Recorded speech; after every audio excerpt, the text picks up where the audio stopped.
കൂട്ടുകാരെ സുമേഷാണ്. എല്ലാവർക്കും പുതിയൊരു വീഡിയോയിലേക്ക് സ്വാഗതം. ആദ്യമേ പറയട്ടെ, നമ്മുടെ ലാസ്റ്റ് അപ്ലോഡ് ചെയ്ത വീഡിയോ കാണാത്തവർ ആദ്യം പോയിട്ട് ആ വീഡിയോ കണ്ടിട്ട് ഈ വീഡിയോ കാണണേ. മുന്നിൽ നോക്കുമ്പോൾ കാണുന്ന ഭീമാകാരമായ പടുകൂട്ടൻ തേരാണ്. ദേവരഥം എന്നും പറയും. അതെ, മറ്റെവിടെയുമല്ല, കൽപ്പാത്തി രഥോത്സവത്തിൻ്റെ കലാശക്കൊട്ട് ഇന്നാണ്. ആ കലാശക്കൊട്ട് കാണാൻ വേണ്ടിയാണ് നാം വന്നിരിക്കുന്നത് കേട്ടോ. പിന്നെ എൻ്റെ കൂട്ടുകാർക്കൊരു സർപ്രൈസ് ഉണ്ട്. എന്താണെന്നല്ലേ, മറ്റാരുമല്ല,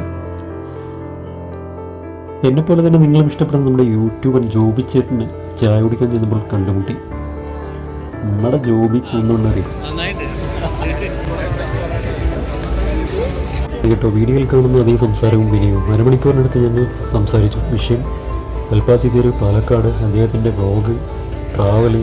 അവസാനം എന്നോട് ഇനിയും വീഡിയോ ചെയ്ത് മുന്നോട്ട് പോകുമെന്ന് ഉപദേശിച്ചു.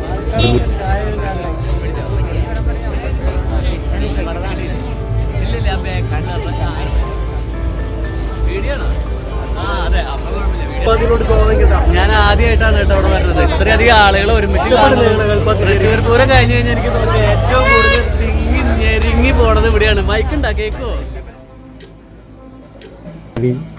നമ്മുടെ 2-3 സബ്സ്ക്രൈബേഴ്സ് വന്ന് സുമേഷേട്ടാ സൂമാണോ എന്ന് ചോദിച്ചു. നല്ല തിരക്കണയിൽ ആയതുകൊണ്ട് സൂമാണെന്ന് പറഞ്ഞ് കൂടുതലായിട്ടൊന്നും സംസാരിക്കാൻ കഴിഞ്ഞില്ല. പേരും സ്ഥലമൊന്നും ചോദിക്കാൻ പറ്റിയില്ല. അവർ ഈ വീഡിയോ കാണുന്നുണ്ടെങ്കിൽ ക്ഷമിക്കണം കേട്ടോ, ജാടയൊന്നുമല്ല, നല്ല തിരക്കിൽ പെട്ടതുകൊണ്ടാണ്.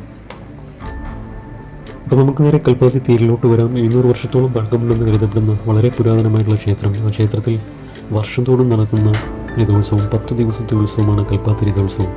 എന്നിരുന്നാലും അവസാന 3 ദിവസം ഭഗവത് പ്രതിഷ്ഠയോടുകൂടി അലങ്കരിച്ച ദേവരഥം തെരുവുകളിലൂടെ ക്ഷേത്രത്തിലേക്ക് നീണ്ട വടത്തിൽ പിടിച്ച് വലിക്കാനായി എത്തുന്നത് ആയിരക്കണക്കിന് ഭക്തരാണ്. അത് കാണാനെത്തുന്ന ഭക്തജനങ്ങൾ 10,000 വരും.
ഇന്നത്തെ, അതായത് അവസാന ദിവസത്തെ വീഡിയോ ഷൂട്ട് ചെയ്യുക എന്ന് പറയുന്നത് വലിയൊരു ടാസ്ക്കാണ്, റിസ്ക് ഏറിയതാണ്. അത്രമാത്രം തിരക്കാണ്. ഏതായാലും നിങ്ങളുടെ ഈ സോളോ ട്രാവലർ ടച്ച് കെട്ടി ഇറങ്ങിയതാണ്. മാക്സിമം പകർത്തും. വർണ്ണപ്പകിട്ട് കൊണ്ടും ആവേശം കൊണ്ടും അന്നും ഇന്നും ഒരു ഞാണിന പോലും കുറയാതെ വർഷങ്ങൾ കഴിയുന്നവരും ഭംഗി കൂടി വരുന്ന പാലക്കാടിൻ്റെ സാംസ്കാരിക ഉത്സവം. രഥം വലിക്കുന്നവരിൽ സ്ത്രീ പുരുഷന്മാരിൽ മുതിർന്നവരും ചെറുപ്പക്കാരുമുണ്ട്. ആവേശത്തോടെയുള്ള അവരുടെ രഥംബലി ലോകത്തിന് തന്നെ ഒരു മാതൃകയാണ്. വയസ്സാകുമ്പോൾ വീട്ടിൽ ചടഞ്ഞുകുത്തി ഇരിക്കരുതെന്ന ഒരു സന്ദേശം അവർ നമുക്ക് തരുന്നു. പ്രായം കൂടുന്തോറും മാറ്റുകൂടുന്ന കൽപ്പാത്തി തേര് പോലെയാവണം നമ്മളുമെന്ന് അവർ നമുക്ക് മനസ്സിലാക്കി തരുന്നു. തേരിന് വന്നപ്പോൾ മെയിൻ റോഡിൽ വണ്ടി പാർക്ക് ചെയ്യാൻ ഇടം കിട്ടാതെയാണ് വലഞ്ഞത്. ഒരു വിധത്തിൽ ഒപ്പിച്ചെടുത്തു. ഏടെ 1425 നിർമ്മിച്ചു എന്ന് വിശ്വസിക്കുന്ന ഈ ക്ഷേത്രം നീളാനദി എന്നറിയപ്പെടുന്ന കൽപ്പാത്തി പുഴയുടെ തീരത്താണ് സ്ഥിതി ചെയ്യുന്നത് കേട്ടോ. വടക്കേ ഇന്ത്യയിലുള്ള വാരണാസിയിലെ പ്രശസ്തമായ കാശി വിശ്വനാഥ ക്ഷേത്രവുമായി സാമ്യമുള്ളത് കാരണം കാശിയിൽ പാതി കൽപ്പാത്തി എന്ന് ഒരു പഴഞ്ചൊല്ല് തന്നെയുണ്ട്. ബ്രാഹ്മണരുടെ അഗ്രഹാരങ്ങൾ സ്ഥിതി ചെയ്യുന്ന കൽപ്പാത്തി ഗ്രാമം കേരളത്തിലെ ആദ്യത്തെ തമിഴ് ബ്രാഹ്മണ കുടിയേറ്റ സ്ഥലങ്ങളിൽ ഒന്നാണ്. എൻ്റെ യൂട്യൂബ് ഫാമിലിക്ക് വേണ്ടി ഇത്രയും കാര്യങ്ങൾ പറഞ്ഞു തരാൻ സാധിച്ചതിൽ ഒരുപാട് സന്തോഷമുണ്ട്. അപ്പോൾ നമ്മുടെ വീഡിയോ ഇഷ്ടപ്പെട്ടു കഴിഞ്ഞാൽ ഒരു ലൈക്കും കമൻറ്റും ഇടാതെ പോകല്ലേ കേട്ടോ.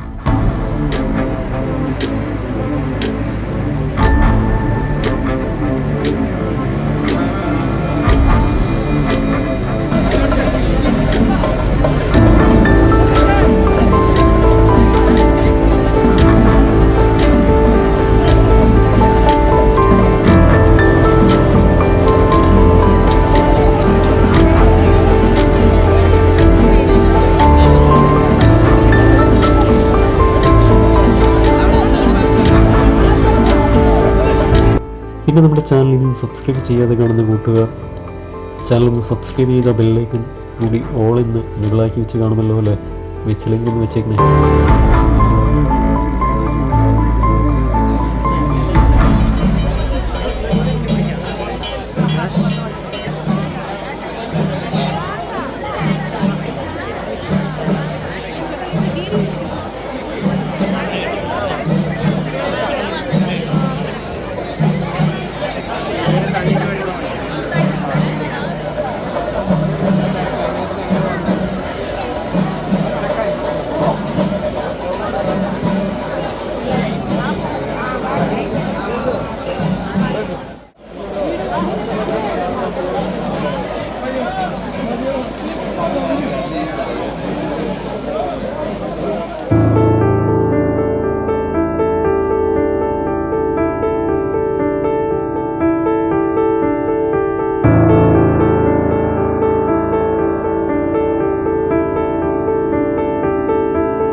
അപ്പോൾ ശരി, നിങ്ങളുടെ കൂട്ടുകാരനായ യാത്രക്കാരൻ അടുത്ത ലൊക്കേഷൻ തേടിയുള്ള യാത്രയിലാണ്.